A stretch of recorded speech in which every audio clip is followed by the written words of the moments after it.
Chapter 1. These are the words of the book which Baruch the son of Nerius, the son of Maaseias, the son of Sedekias, the son of Asadias, the son of Helkias, wrote in Babylon. In the 5th year, in the 7th day of the month, at the time when the Chaldeans took Jerusalem and burned it with fire.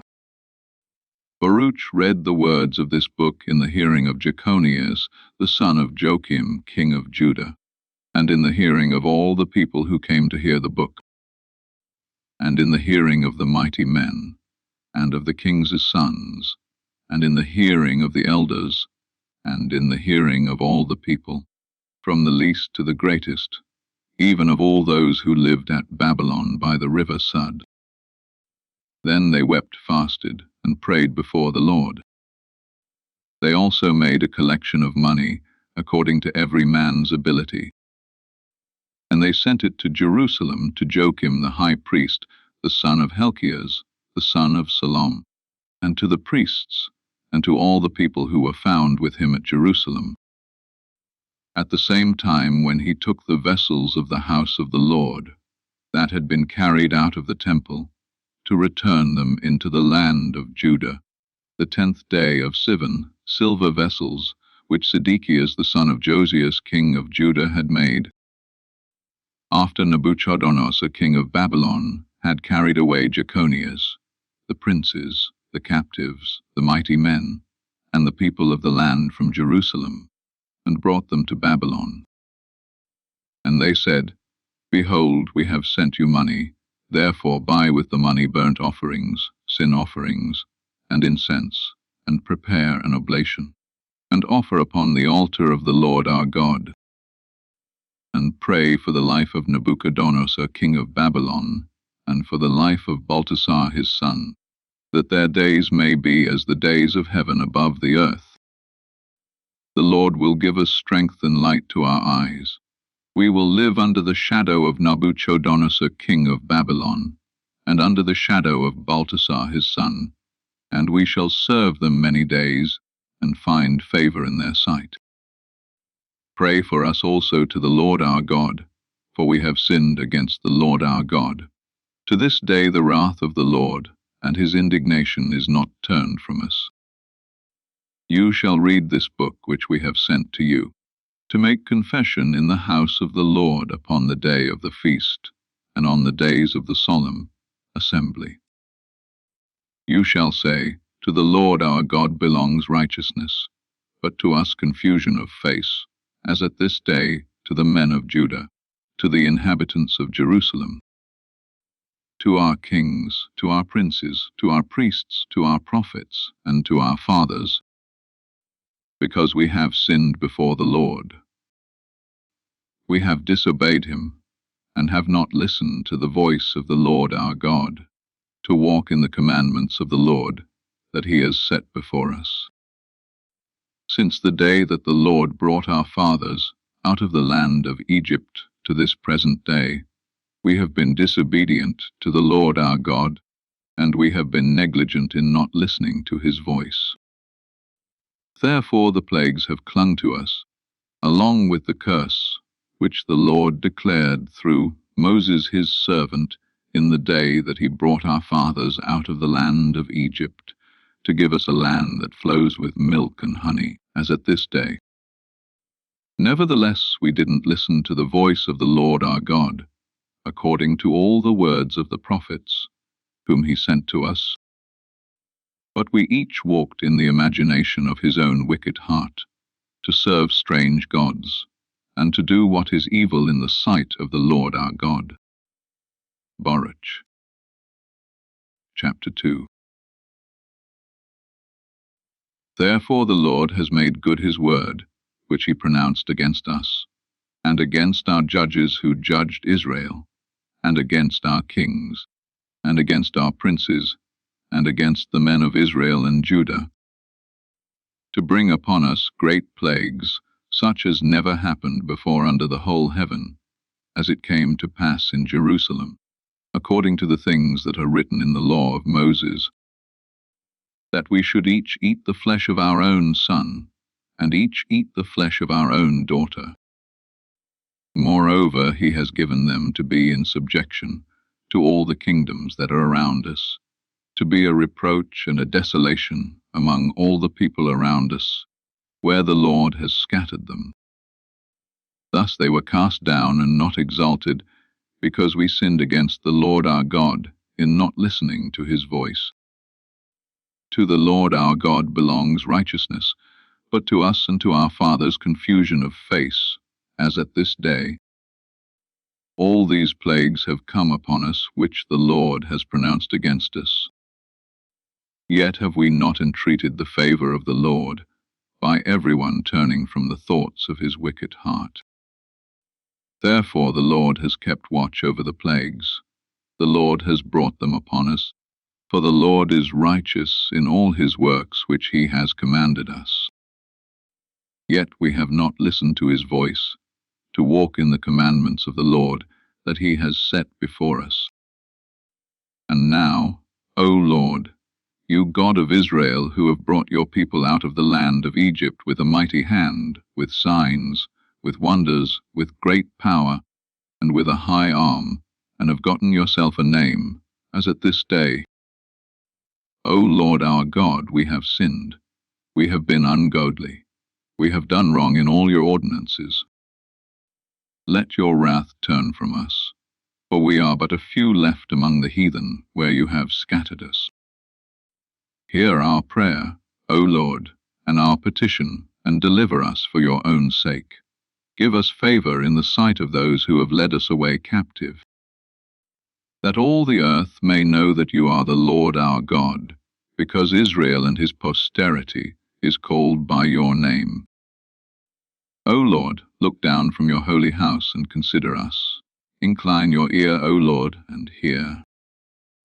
Open your eyes, and see, for the dead that are in Hades, whose breath is taken from their bodies, will give to the Lord neither glory nor righteousness. But the soul who is greatly vexed, who goes stooping and feeble, and the eyes that fail, and the hungry soul, will declare your glory and righteousness, O Lord. For we do not present our supplication before you, O Lord our God, for the righteousness of our fathers and of our kings. For you have sent your wrath and your indignation upon us, as you have spoken by your servants the prophets, saying, The Lord says, Bow your shoulders to serve the king of Babylon, and remain in the land that I gave to your fathers. But if you won't hear the voice of the Lord to serve the king of Babylon, I will cause to cease out of the cities of Judah, and from the region near Jerusalem, the voice of mirth, the voice of gladness, voice of the bridegroom, and the voice of the bride. The whole land will be desolate without inhabitant. But we wouldn't listen to your voice to serve the king of Babylon. Therefore you have made good your words that you spoke by your servants the prophets, that the bones of our kings and the bones of our fathers would be taken out of their places. Behold, they are cast out to the heat by day, and to the frost by night. They died in great miseries by famine, by sword, and by pestilence. You have made the house that is called by your name as it is today, because of the wickedness of the house of Israel and the house of Judah. Yet, O Lord our God, you have dealt with us after all your kindness, and according to all your great mercy, as you spoke by your servant Moses in the day, when you commanded him to write your law in the presence of the children of Israel, saying, If you won't hear my voice, surely this very great multitude will be turned into a small number among the nations where I will scatter them. For I know that they will not hear me, because they are a stiff-necked people, but in the land of their captivity they will take it to heart, and will know that I am the Lord their God. I will give them a heart and ears to hear. Then they will praise me in the land of their captivity, and think about my name, and will return from their stiff neck and from their wicked deeds, for they will remember the way of their fathers who sinned before the Lord. I will bring them again into the land which I promised to their fathers, to Abraham, to Isaac, and to Jacob, and they will rule over it. I will increase them, and they won't be diminished. And I will make an everlasting covenant with them to be their God, and they will be my people.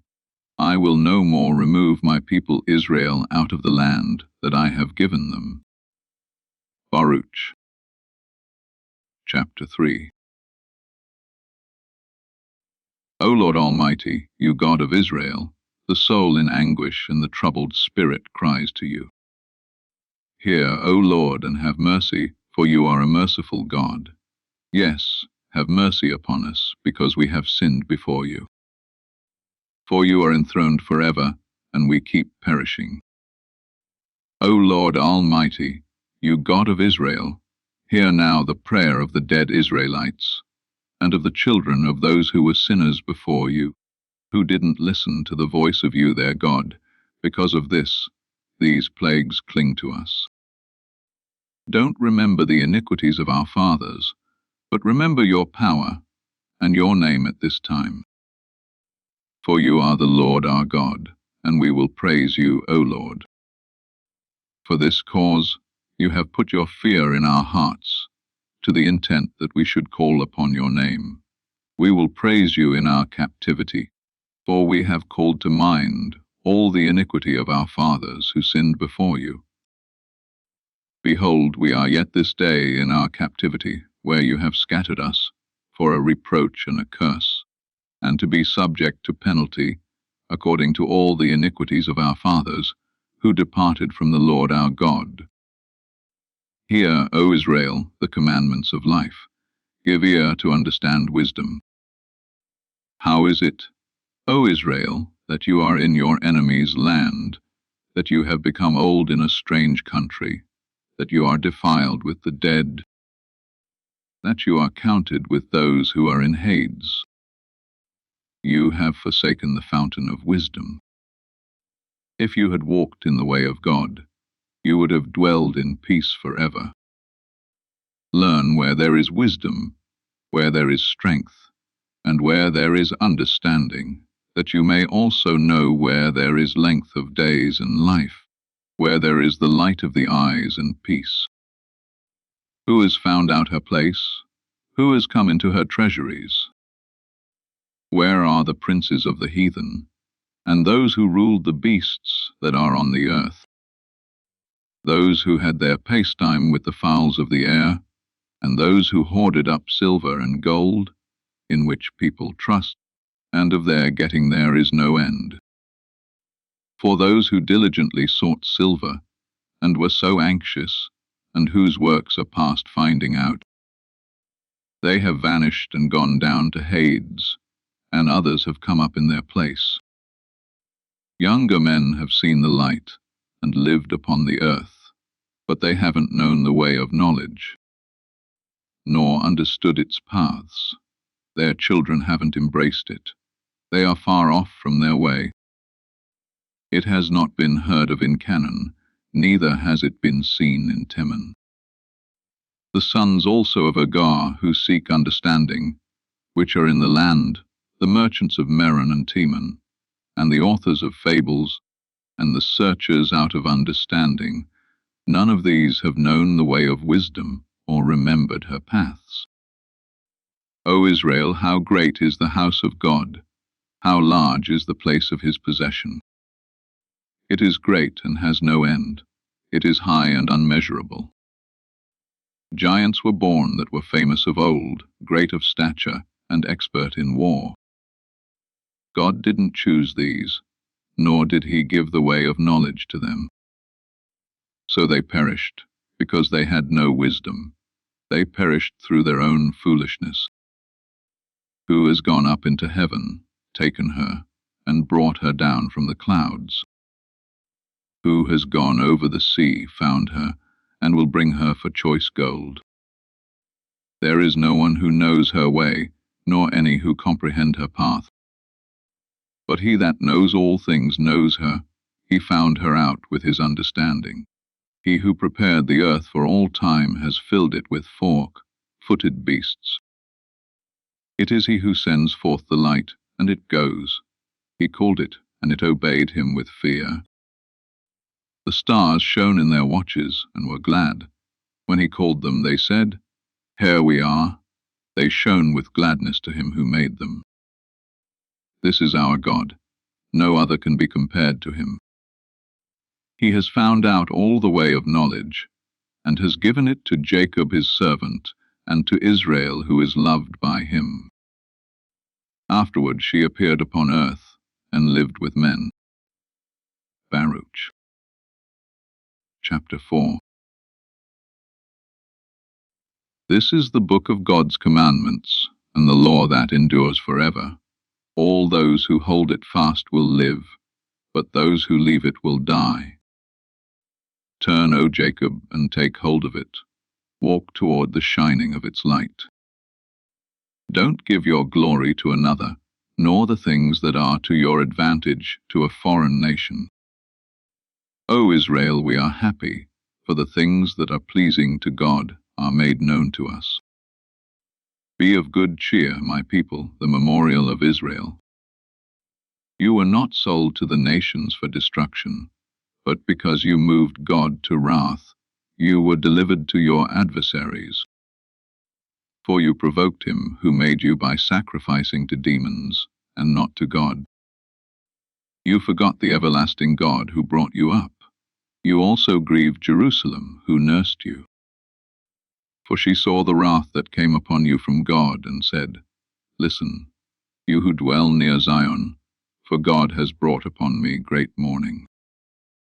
For I have seen the captivity of my sons and daughters, which the everlasting has brought upon them. For with joy I nourished them, but sent them away with weeping and mourning. Let no man rejoice over me, a widow and forsaken by many. For the sins of my children I am left desolate, because they turned away from the law of God, and had no regard for his statutes.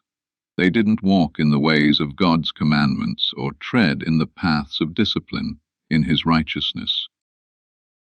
Let those who dwell near Zion come and remember the captivity of my sons and daughters, which the everlasting has brought upon them.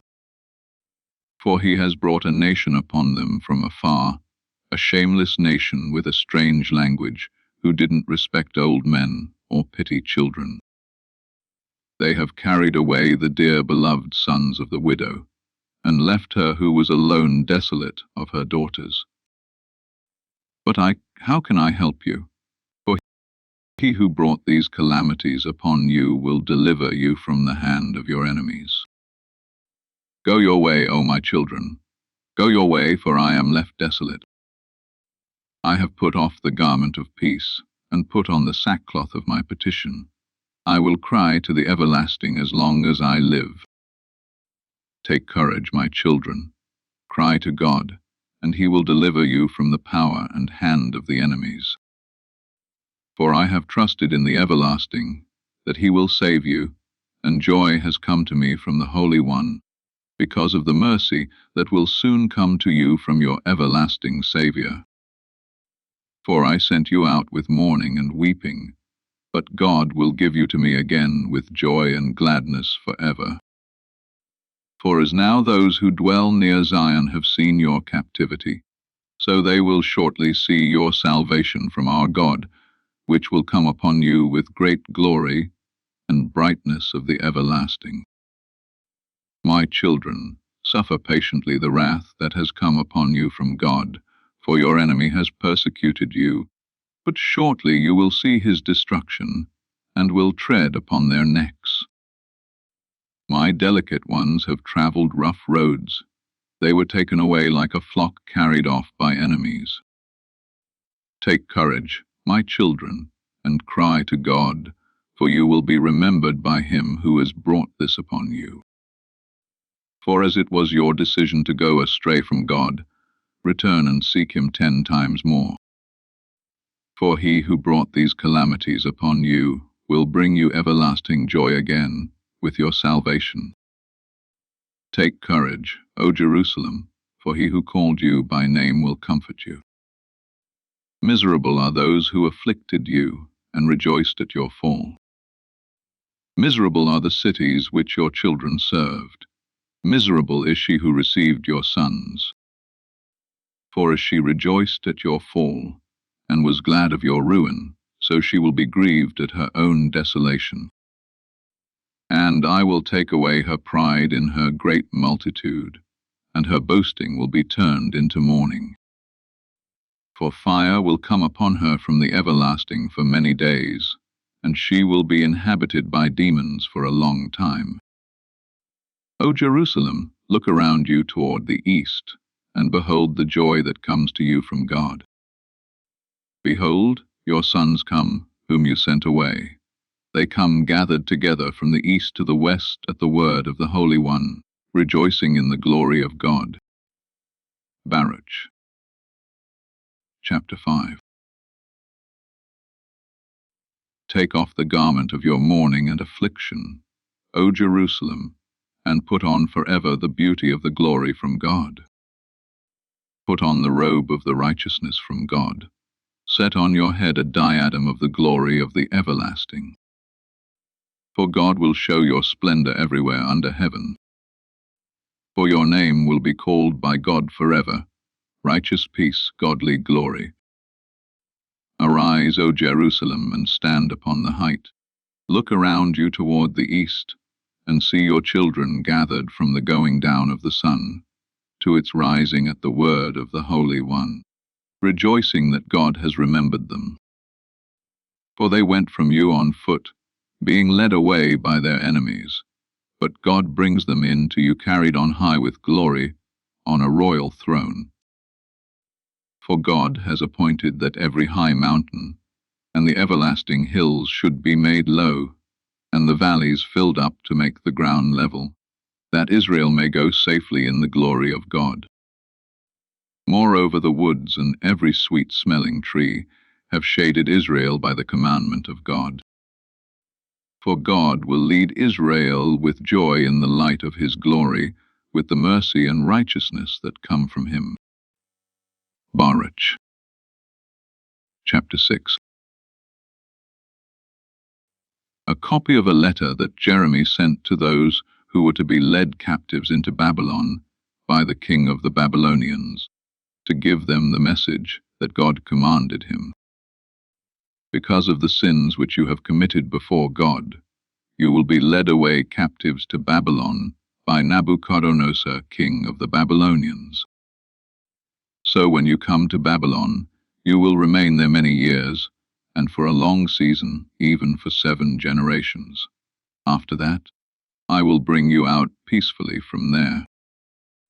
But now you will see in Babylon gods of silver, gold and wood carried on shoulders, which cause the nations to fear. Beware therefore that you in no way become like these foreigners.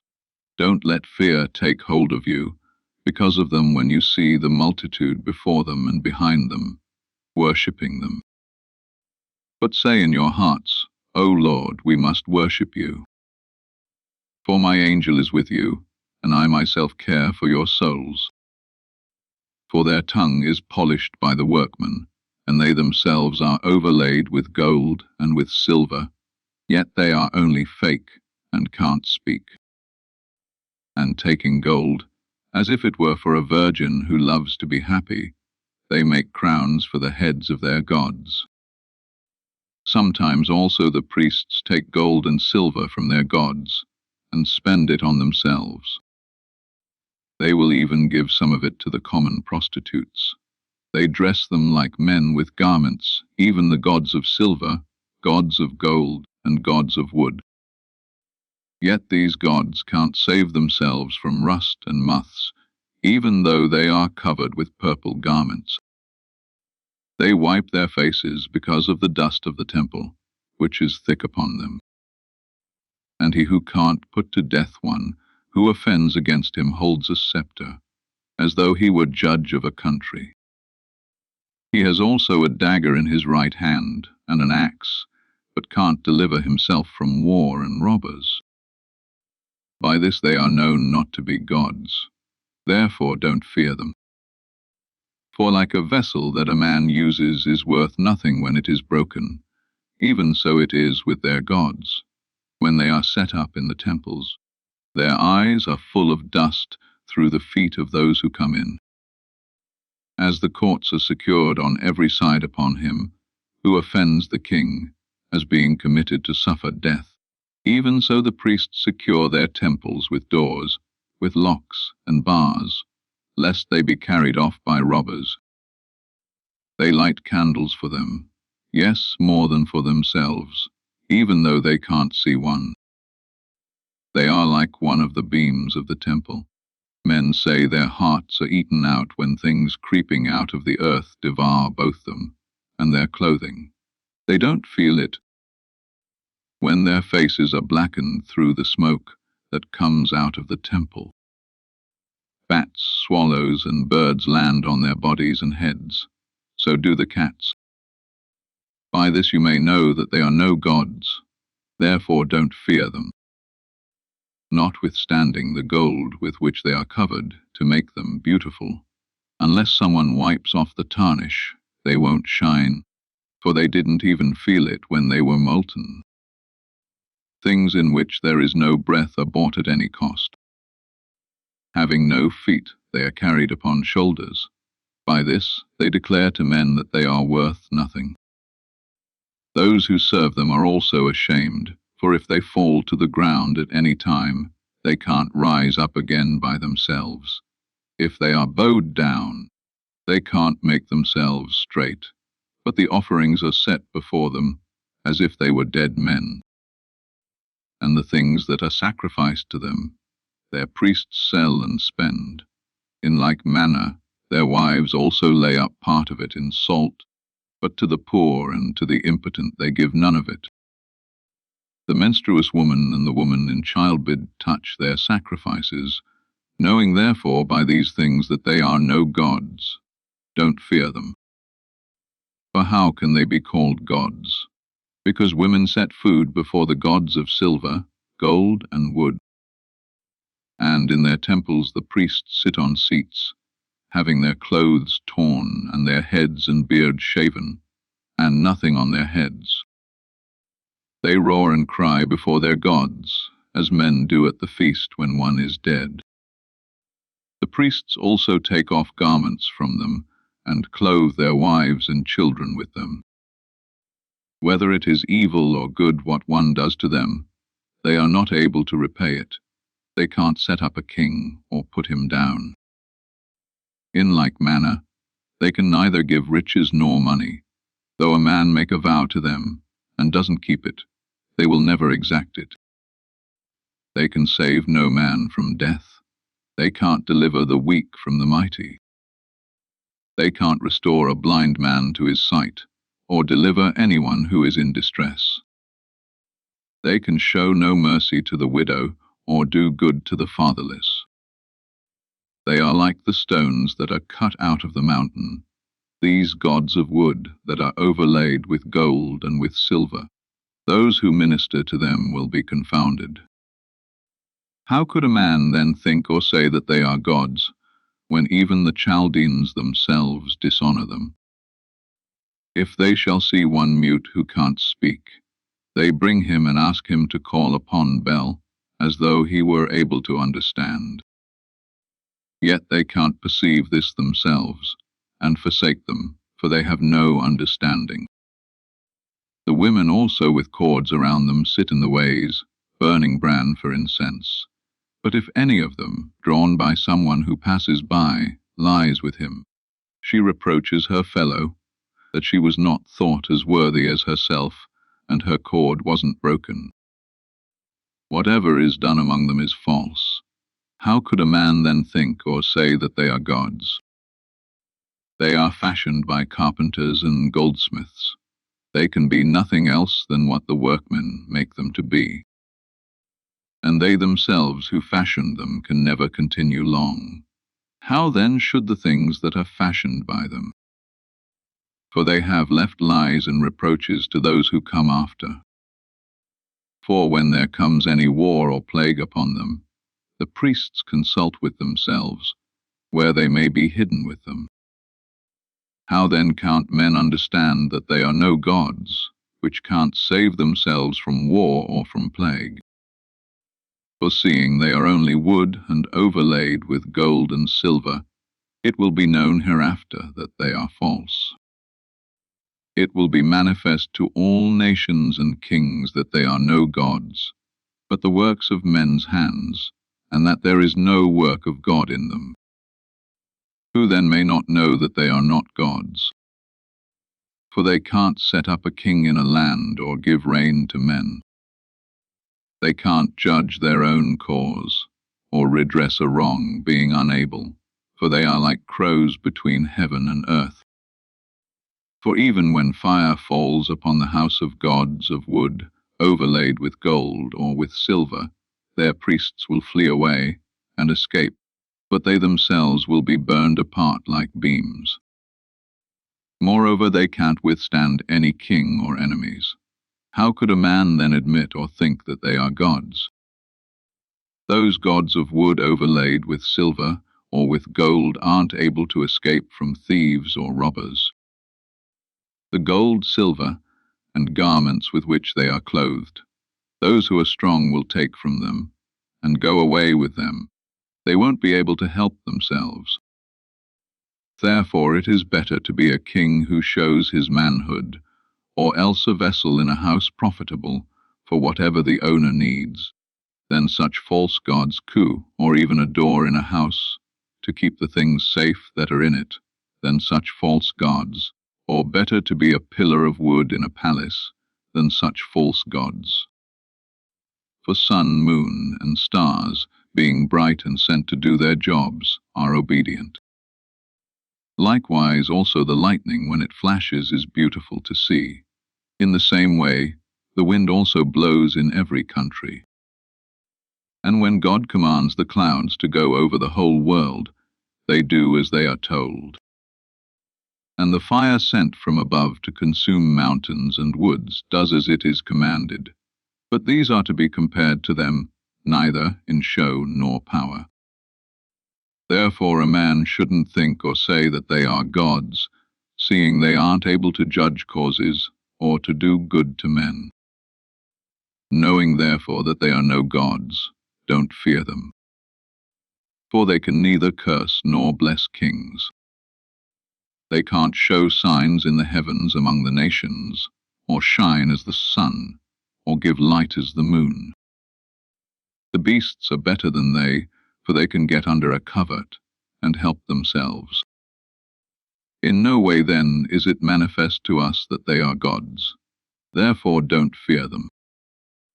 For as a scarecrow in a garden of cucumbers that keeps nothing, so are their gods of wood overlaid with gold and silver. Likewise also their gods of wood overlaid with gold and with silver are like a white thorn in an orchard that every bird sits upon. They are also like a dead body that is thrown out into the dark. You will know them to be no gods by the bright purple that rots upon them. They themselves will be consumed afterwards, and will be a reproach in the country. Better therefore is the just man who has no idols, for he will be far from reproach.